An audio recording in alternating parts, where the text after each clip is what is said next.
Introduce చేశారు. కానీ నేను ఒక విషయం చెప్తానండి, 6 years నుంచి నాకు కూడా సార్ తెలుసు. సార్ ప్రతి వాళ్ళని ఒక కుటుంబ సభ్యులుగానే చూస్తారు, ఎవరిని పేరుగా చూడరు. అందరూ వాళ్ళ కుటుంబ సభ్యులతో సమానమే. మన కుటుంబంలో ఒక వ్యక్తి ఎలక్షన్ లో నిలబడ్డారంటే వాళ్ళ గెలుపు కోసం మనం ఎలా ప్రయత్నం చేస్తాం, అలా ప్రయత్నం చేసి లక్ష్యం వెళ్ళాలి.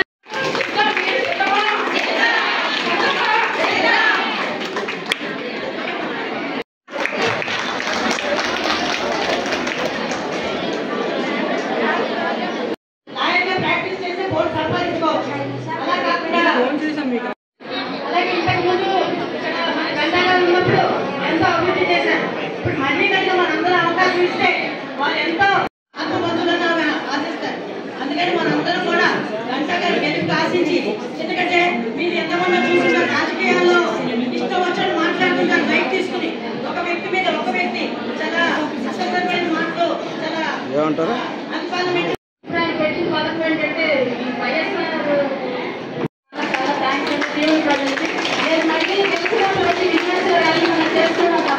చెప్పి నాకు తెలియదు. 29 సంవత్సరాల్లో నేను 26 ఏళ్ళు అయింది. నేను ఎప్పుడు ఇలా బయటకు వచ్చి మీటింగ్ చెప్పింది లేదు, ఇది ఫస్ట్ టైము. ఎప్పుడైతే భీమిని అనౌన్స్ చేశారో ఆ రోజు నేను అన్నాను అనమాట, లేదు ఇలా మనం ఒకసారి భీమిని లేడీస్ అందరిని పిలిచి ఇక్కడ మీటింగ్ పెట్టుకున్నామని. సో లీలా ఇలా అరేంజ్ చేశారు. నాకు అసలు మిమ్మల్ని చూస్తే నాకు ఫస్ట్ ఏం మాట్లాడాలో తెలియట్లేదు, ఎందుకంటే ఇంత అభిమానం మనుషుల్లో అంటే చెప్పుకోవడం, నేను వీడియోలు చూడడం ఇవే చూసాను, కానీ నిజంగా అయితే లైవ్ నేను ఈరోజే చూస్తున్నాను. నేను ఎప్పుడు బయట వచ్చి చూడలేదు, నాకు తెలియదు కూడా. ఈరోజు అసలు నాకు ఏం మాట్లాడాలో కూడా తెలియట్లేదు. మేము ఎక్కడో ఒంగోలు నుంచి వచ్చి ఇక్కడ స్థిరపడ్డాము, అయినా ఇంత మంచితనం ఆయన సంపాదించుకున్నారంటే హ్యాట్స్ ఆఫ్ అండి. మీ అందరికీ నేను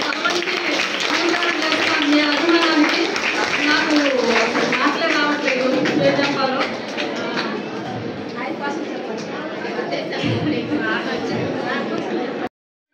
మన తెలుగుదేశం టైంలో ఆయన పెట్టిన పథకాలు అవన్నీ మహిళలకి ఎంతో దోహదపడ్డాయి. ప్రతి ఇంట్లో మహిళలు చదువుకొని ఒక ఉద్యోగం చేసుకొని సంపాదించిందంటే అది తెలుగుదేశం తెచ్చిన చంద్రబాబు నాయుడు గారి పథకాలను అవన్నీ మనం తెలుసుకొని ఈ రోజు ఆయన ప్రతి ఇంటికి జగన్ గారు డబ్బులు ఇస్తున్నారు, కానీ ఏదో మన ఉడతా భక్తిగా నెలకిందని మీ చేతుల్లో పెడతారు. కానీ మీకు మహిళలకి ఎవరికి ఒక సొంత సంపాదన, ఒక మంచి ఉద్యోగం అలాంటివి ఆయన ఏర్పాటు చేయలేకపోయారు. ఈరోజు మన గంటా గారి గురించి చెప్పాలంటే ఆయన భీమిని చాలా అభివృద్ధి చేశారండి. మన అందరం కలిసి ఆయన గెలిపించుకొని మంచి మంచి ప్రాజెక్టులు తెచ్చుకొని రాష్ట్రంలోనే భీమిని ఒక మోడల్ తయారు చేసుకొని మీ పిల్లలకి మీకు మంచి బుద్ధి జరిగేలాగా మనం hit TV presents like, share, comment. TV వాళ్ళకు కూడా నేను ఒక సర్ప్రైజ్ ఇద్దాం అనుకుంటున్నాను. మీరు మాత్రమే జెస్సీ ఎందుకు అయ్యారు? ఇలాంటి అమ్మాయిలకి పిలవడానికి బాగుంటుంది.